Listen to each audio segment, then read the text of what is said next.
ओम नमो नारायण। दोस्तों, आप सभी का मेरे इस YouTube चैनल में हार्दिक स्वागत है। भाद्रपद मास के शुक्ल पक्ष की चतुर्दशी के दिन अनंत चतुर्दशी का व्रत रखा जाता है।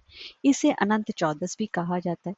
इसे भगवान विष्णु जी के स्वरूप अनंत की पूजा उपासना की जाती है। इस दिन भगवान विष्णु और माँ लक्ष्मी की एक साथ पूजा उपासना करने से भक्त की सभी मनोकामनाएं पूर्ण होती हैं और इसी दिन गणेश विसर्जन भी होता है, यानी कि गणेश उत्सव का समापन होता है, जिसकी वजह से इस चतुर्दशी तिथि का सबसे ज्यादा खास महत्व माना गया है। तो दोस्तों, आज की इस वीडियो में हम जानेंगे कि अनंत चतुर्दशी की चतुर्दशी तिथि कब से पड़ रही है, पूजा का शुभ मुहूर्त क्या रहेगा, पूजन विधि क्या रहेगी, और इसी के साथ साथ अनंत चतुर्दशी की व्रत कथा का रसपान कराने जा रही हूँ। तो चलिए वीडियो शुरू करते हैं। अगर आपको हमारी ये वीडियो अच्छी लगी हो तो लाइक, शेयर और सब्सक्राइब करना ना भूलें और कमेंट बॉक्स में जय हो अनंत भगवान की अवश्य लिखिए। तो चलिए वीडियो शुरू करते हैं। सबसे पहले जान लेते हैं चतुर्दशी तिथि कब से प्रारंभ हो रही है। 16 सितंबर को की दोपहर 3:11 पर चतुर्दशी तिथि प्रारंभ हो रही है और 17 सितंबर की सुबह 11:45 पर समाप्त हो रही है। तो ऐसे में उदय तिथि के हिसाब से अनंत चतुर्दशी 17 तारीख को, यानी कि 17 सितंबर को मनाया जा रहा है और इसी दिन गणेश विसर्जन भी किया जाएगा। गणेश उत्सव की समाप्ति होगी। तो पूजा का शुभ मुहूर्त क्या रहेगा? पूजन का शुभ मुहूर्त रहेगा सुबह 10:43 से लेकर दोपहर के 12:15 तक रहेगा। इस अवधि में आपको पूजा उपासना कर लेनी चाहिए। अब जान लेते हैं पूजन विधि के बारे में और व्रत कथा। अनंत चतुर्दशी के दिन सुबह आपको ब्रह्म मुहूर्त में जल्दी उठना चाहिए और उसके बाद आपको नित्य कार्य से निवृत्त होकर आपको किसी पवित्र नदी में या तो फिर आपको किसी सरोवर के किनारे आपको स्नान करना चाहिए। अगर वहां पर नहीं कर पा रहे हैं तो घर पर ही रहकर गंगा जल में युक्त पानी से स्नान करें, जो ज्यादा उत्तम रहेगा। तो उसके बाद आपको अपने पूजा घर में आना है। तो वहां पर आपको सबसे पहले गंगा जल का छिड़काव करना है और पूजा के लिए एक लकड़ी की चौकी पर पीले रंग का वस्त्र बिछाकर भगवान विष्णु जी की शेष नाग पर शैया पर लेटे हुए प्रतिमा को स्थापित करना चाहिए। पंचामृत से अभिषेक करना चाहिए। उनको पीले रंग के वस्त्र धारण कराएं और उसके बाद वहीं पर बैठकर अपने अनंत चतुर्दशी व्रत का संकल्प लें। इसके बाद एक कच्ची सूत का डोरा लें, उसमें 14 बार गांठ लगा लें। इस डोरे को भगवान विष्णु जी के तस्वीर के या प्रतिमा के सामने रख दी और डोरा रखते समय ओम अनंताय नमः मंत्र का यथा संख्या मंत्र में जाप करें। इसके बाद अगर आप पुरुष हैं तो इस डोरे को अपने दाहिने हाथ में, अगर स्त्री हैं तो बाएं हाथ में इसको आपको धागे को अवश्य ही बांधना चाहिए और वहीं पर बैठकर भगवान विष्णु जी को पीले फलों का, पीली मिठाई का भोग लगाना चाहिए। इसके बाद वहीं पर बैठकर अनंत चतुर्दशी की व्रत कथा का रसपान करें, क्योंकि व्रत व्रत कथा के बिना व्रत को पूर्ण फल की प्राप्ति नहीं हो पाती। और उसके बाद भगवान विष्णु और लक्ष्मी जी की पूजा उपासना करें, अंत में आरती भी करें। और इस दिन व्रत में फलाहार खाने का ही विधान है, इसीलिए आप चाहे तो कुट्टू के आटे की पूड़ी, आप आलू की सब्जी या फिर साबूदाना भी आप खा सकते हैं। इस दिन अन्न का सेवन नहीं किया जाता, लेकिन कुछ लोग नमक रहित भोजन करते हैं, तो आप सिर्फ फल और दूध वगैरह भी ले सकते हैं। आप अपनी समर्था के हिसाब से इस दिन कर सकते हैं। शाम को ब्राह्मणों को भोजन जरूर कराएं और ब्राह्मणों को भोजन कराने के बाद ही खुद अपने व्रत में आप फलाहार लेकर अपने व्रत को पूर्ण करें। ऐसा करने से भगवान विष्णु जान कि उनके अनंत स्वरूप की विशेष कृपा बनी रहती है, घर में सुख समृद्धि का भी वास होता है। अब मैं आपको अनंत चतुर्दशी की व्रत कथा का रसपान करा रही हूँ। एक बार महाराज युधिष्ठिर जी ने राजसूय यज्ञ किया।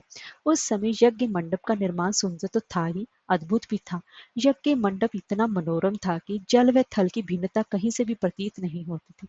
जल में स्थल तथा स्थल में जल की भांति प्रतीत होता था। बहुत सावधानी करने पर भी बहुत से व्यक्ति उस अद्भुत मंडप में धोखा खा चुके थे।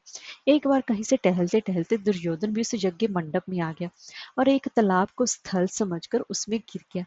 द्रौपदी ने यह देखकर अंधों की संतान अंधी कहकर उसका मजाक किया, जिससे कि दुर्योधन चिढ़ गया। यह बात उसके हृदय में एक बाण समान लगी। उसके मन में द्वेष उत्पन्न हो गया और उसने पांडवों से बदला लेने की ठान ली। उसके मस्तिष्क में उस अपमान का बदला लेने के लिए विचार उमड़ने लगे। उसने बदला लेने के लिए पांडवों को द्रुत कीड़ा में हराकर उस अपमान का बदला लेने की सोची। उसने पांडवों को जुए में पराजित कर दिया। पराजित होने पर प्रतिज्ञा अनुसार पांडवों को 12 वर्ष के लिए वनवास भोगना पड़ा। वन में रहते हुए पांडव अनेक कष्ट सहते रहे। एक दिन जब भगवान श्री कृष्ण मिलने आए तब युधिष्ठिर ने उनसे अपना दुख कहा और दुख दूर करने का उपाय पूछा। तब श्री कृष्ण जी ने कहा कि हे युधिष्ठिर, तुम विधि पूर्वक अनंत भगवान का व्रत करो। इससे तुम्हारा सारा संकट दूर हो जाएगा और तुम्हारा खोया हुआ राज्य भी तुम्हें पुनः प्राप्त हो जाएगा। इसी संदर्भ में भगवान श्री कृष्ण जी ने उन्हें कथा सुना। प्राचीन काल में सुमंत नाम का एक तपस्वी ब्राह्मण रहता था। उसकी पत्नी का नाम दीक्षा था। उसकी एक परम सुंदरी धर्मपरायण कन्या थी जिसका नाम सुशीला था। सुशीला जब बड़ी हुई तो उसकी माता दीक्षा की मृत्यु हो गई। पत्नी के मरने के बाद सुमंत ने करकर्षा नाम की स्त्री से दूसरा विवाह कर लिया। सुशीला का विवाह ब्राह्मण सुमंत ने कौंडिन्य ऋषि के साथ कर दिया। विदाई में कुछ देने की बात पर करकशा ने दामाद को कुछ ईंटें और पत्थरों के टुकड़े बांध कर दे दिए। कौंडिन्य ऋषि दुखी हो अपनी पत्नी को लेकर आश्रम की ओर चल दिए, परंतु रास्ते में ही रात हो गई। वह नदी के तट पर संध्या करने लगी। सुशीला ने देखा कि वहां पर बहुत सी स्त्रियां सुंदर वस्त्र धारण कर किसी देवता की पूजा कर रही थी। सुशीला के पूछने पर उन्होंने विधि पूर्वक अनंत व्रत की महत्ता बताई। सुशीला ने वहीं उस व्रत का अनुष्ठान किया और 14 गांठों वाला डोरा हाथ में बांधकर ऋषि कौंडिन्य के पास आ गए। कौंडिन्य ने सुशीला से डोरे के बारे में पूछा तो उसने सारी बात बता दी। उन्होंने डोरे को तोड़कर अग्नि में डाल दिया। इससे भगवान अनंत जी का अपमान हुआ। परिणाम स्वरूप ऋषि कौंडिन्य दुखी रहने लगे। उनकी सारी संपत्ति नष्ट हो गई। इस दरिद्रता का उन्होंने अपनी पत्नी से कारण पूछा तो सुशीला ने अनंत भगवान का डोरा जलाने की बात कही। पश्चाताप करते हुए ऋषि कौंडिन्य अनंत डोरे की प्राप्ति के लिए वन में चले गए।